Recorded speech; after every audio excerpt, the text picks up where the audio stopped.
About 1 million species of animals and plants around the world are now at risk of extinction, in part due to pollution and overfishing. It is worse than expected. This is happening much faster than we've ever seen before. Today, we are the asteroid that's causing many species to go extinct simultaneously. We're not just losing nice things to look at, we're losing critical parts of Earth's system. And it's threatening our food, our water, our climate.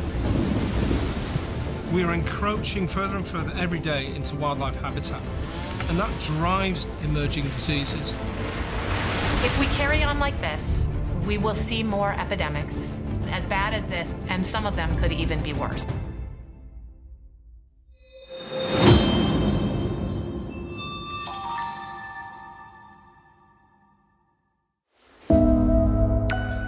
Mother nature एक बहुत ही ज़्यादा balanced, subtle and fragile force है। ये force universe का part है। Human beings का development तो काफ़ी तेज़ी से हो रहा है, बट ये जो फोर्स है ये काफ़ी कॉम्प्लेक्स और इंट्रिकेट है। फॉर एग्ज़ाम्पल 95% हमारा यूनिवर्स डार्क एनर्जी और डार्क मैटर से बना है, जिसके बारे में हम बहुत कम जानते हैं। नोइंगली और अननोइंगली जो भी हम एक्शंस लेते हैं उसके क्या क्या इफ़ेक्ट्स हो सकते हैं नेचर पे, हमें नहीं पता। प्रेजेंस ऑफ लाइफ नेचर के अंदर एक बहुत ही इंटरडिपेंडेंट फिनोमेना रहा है। हमेशा से हर लाइफ एक दूसरे को सपोर्ट करती आई है, डायरेक्टली इनडायरेक्टली। और सच मानो तो यही हमारी एवोल्यूशन और हर लाइफ के एवोल्यूशन का रीज़न है। But at present human beings की अनप्लान्ड ग्रोथ की वजह से नेचर और अदर स्पीशीज सफ़र कर रही हैं। हम लोगों का डेवलपमेंट तो बहुत एक्सपोनेंशियली हो रहा है, पर क्या वो प्रोग्रेसिव है या नहीं, ये हमें देखना पड़ेगा। Growing population, mismanagement of resources and lack of long term planning, ये सब दिखाता है कि एक्चुअली में हम रिग्रेसिव प्रोग्रेस कर रहे हैं। एग्जाम्पल के तौर पे जितने भी डेवलप नेशंस हैं वो जितने रिसोर्सेज यूज़ करते हैं और उनकी जितनी पॉपुलेशन है उस हिसाब से वो बहुत ज़्यादा है, और जो अनडेवलप नेशंस हैं वो जितने रिसोर्सेज यूज़ करते हैं वो उनके कंपैरेटिवली पॉपुलेशन के हिसाब से बहुत कम है। 2021 ऑक्सफोर्ड यूनिवर्सिटी रिपोर्ट दिखाती है कि डेवलप नेशन का electric consumption multiple time greater है as compare to the least develop nations. In 1990 electronic, IT and automation की वजह से थर्ड स्टेज का इंडस्ट्रियल रेवोल्यूशन अपनी पीक पे था। नेचुरल रिसोर्सेज का कंजप्शन उस टाइम बहुत ज़्यादा हो गया था, तभी इकोलॉजिकल फुटप्रिंट और उसके बाद कार्बन फुटप्रिंट का कॉन्सेप्ट इवॉल्व हुआ। ये एक बहुत ही हेल्पफुल मैकेनिज्म है। ये कंप्लीट प्रोडक्ट साइकिल बताता है, प्रोडक्ट मैन्युफैक्चरिंग से प्रोडक्ट मार्केट में आने तक उसमें जितने भी रिसोर्सेज यूज हुए हैं, जैसे कि electricity, raw material, man power और उससे रिलेटेड जो ग्रीन हाउस गैसेस एनवायरनमेंट में रिलीज हुई हैं, उनका कंप्लीट मेजरमेंट करके एनवायरमेंटल इम्पैक्ट बताता है। लीस्ट डेवलप, डेवलपिंग और डेवलप नेशंस के बीच में रिसोर्स एलोकेशन को लेकर हमेशा से इश्यूज रहे हैं, but reports related to carbon footprint ने ये क्लियर कर दिया कि रिसोर्सेज मिसमैनेजमेंट कैसे हो रहा था। Develop Nations with less population बहुत ज़्यादा गैसेस एमिशन और रिसोर्सेज का यूटिलाइजेशन कर रहे थे।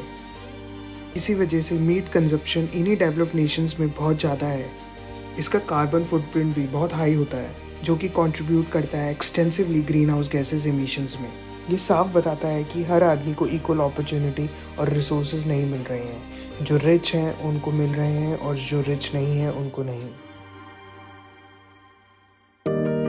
और इसी वजह से इन्वायरमेंट में बहुत सारी प्रॉब्लम्स क्रिएट हो गई हैं, जैसे कि क्लाइमेट चेंज, जिसकी वजह से बहुत सारी इकोलॉजिकल स्पीशीज एक्सटेंड हो रही हैं।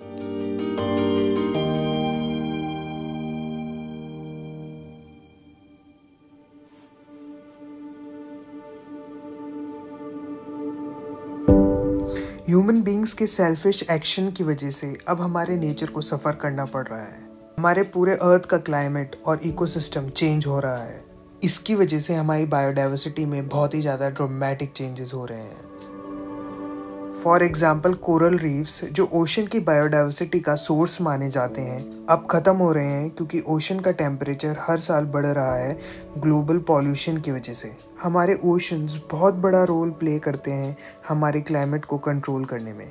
ओशंस हीट सिंक की तरह काम करते हैं, 90% ओवरऑल अर्थ की हीट को कैप्चर करते हैं, जो हेल्प करता है हमारी ओवरऑल अर्थ की टेम्परेचर को रेगुलेट और मेंटेन करने में। But extreme green house gases emissions की वजह से हमारी ओवरऑल अर्थ का टेम्परेचर बढ़ रहा है और उसकी वजह से ओशन का टेम्परेचर भी, जिसकी वजह से बहुत सारी मैरीन लाइफ एक्सटिंक्ट होने के कगार पे है।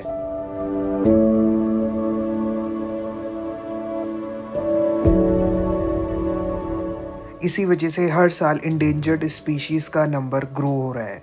इन स्पीशीज की एक्सटिंक्शन की वजह से हमारे नेचर में वॉइड क्रिएट होगा। इस वॉइड को बैलेंस आउट करने के लिए नेचर काफ़ी एग्रेसिव एक्ट कर सकता है, जो कि हमारे ह्यूमन बींग्स की एग्जिस्टेंस के लिए बहुत डेंजरस होगा। फॉर एग्जांपल हर साल सी लेवल बढ़ रहा है, जो बाद में कोस्टल सिटीज़ और नेशंस को सबमर्ज कर देगा और पुश करेगा वहाँ के लोगों को पॉवर्टी और माइग्रेशन की तरफ।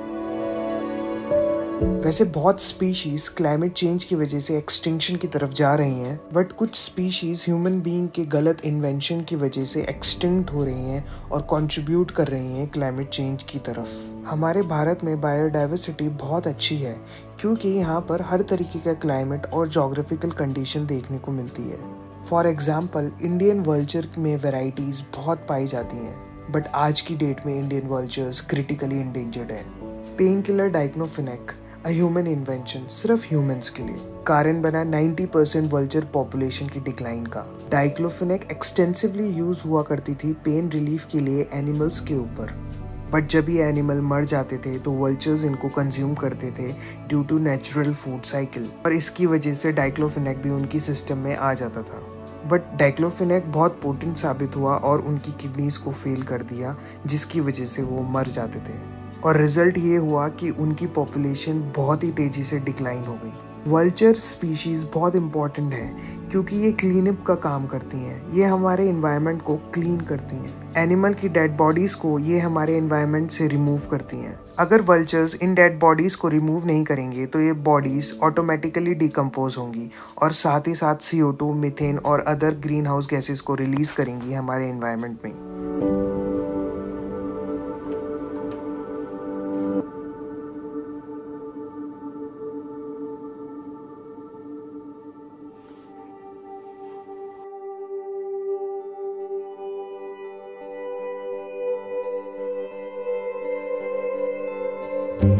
अभी भी समय निकला नहीं है, बहुत कुछ है जो हम बदल सकते हैं। नेचर को सिर्फ ह्यूमन बींग्स का सपोर्ट चाहिए, वो ऑटोमेटिकली हील हो सकती है। ह्यूमन बींग्स को अपने डेवलपमेंट डिसीजंस सारे लिविंग बींग्स को देखकर करना है। जैसे कि इन्वायरमेंटल इम्पैक्ट असेसमेंट एक बहुत इंपॉर्टेंट प्रोसेस है जिसको हमें अंडर एस्टिमेट नहीं करना चाहिए। हम अपने शॉर्ट टर्म गोल और प्रॉफिट के लिए लॉन्ग टर्म लॉसेस नहीं कर सकते, क्योंकि इन्वायरमेंटल लॉस एक बहुत बड़ा लॉस है। इस रियलाइजेशन की वजह से देशों ने काफ़ी इनिशिएटिव लेने शुरू कर दिए हैं, जैसे कि पेरिस एग्रीमेंट ऑफ 2015। इसमें देशों ने कमिटमेंट किया ग्रीन हाउस गैसेस का एमिशन कम करने को, और एग्री किया एक दूसरे को सपोर्ट करने के लिए in terms of finance, technology और कैपेसिटी बिल्डिंग।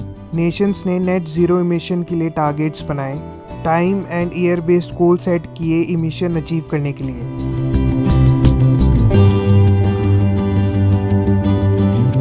बट ये इनिशिएटिव्स हमें इंडिविजुअल लेवल पे भी लेने पड़ेंगे। स्मॉल चेंजेस इंडिविजुअल लेवल पे एक बहुत बड़ा इम्पैक्ट क्रिएट कर सकते हैं, क्योंकि हमारे एक्शंस वैल्यू सिस्टम बताते हैं और बनाते भी हैं। ये हमारी फ्यूचर जनरेशन पे इम्पैक्ट भी बहुत डालती है। For example water, food, commodity and resources को रिस्पॉन्सिबली और सेंसिबली यूज़ करना। जैसे कि लेदर एक बहुत बड़ा कार्बन फुट होल्ड करता है, अगर हम इसके यूज़ को हर एस्पेक्ट से बंद कर दें तो ये बहुत इम्पैक्टफुल होगा। सेम हम नॉन वेजिटेरियन फूड के बारे में भी कह सकते हैं। अगर हमारे आसपास वेजिटेबल फूड्स के ऑप्शंस हैं और हमारी जोग्राफिकल लोकेशन और हेल्थ फेवरेबल है, तो सिर्फ नॉन वेजिटेरियन फूड टेस्ट के लिए खाना वर्थ इट नहीं है एट प्रेजेंट सिचुएशन, क्योंकि हम कंट्रीब्यूट तभी कर पाएंगे जब हम इंडिविजुअल लेवल पे लार्जर पर्सपेक्टिव से देखेंगे। क्योंकि ये सिर्फ हमारा नहीं, हमारी एंटायर अर्थ और हमारी फ्यूचर जनरेशन इस पे डिपेंड करती है। तो फ्रेंड्स, कैसी लगी है आपको वीडियो? अगर अच्छी लगी तो लाइक और सब्सक्राइब करना मत भूलना। एक और नॉलेजेबल वीडियो के साथ हम फिर मिलेंगे, तब तक के लिए टेक केयर।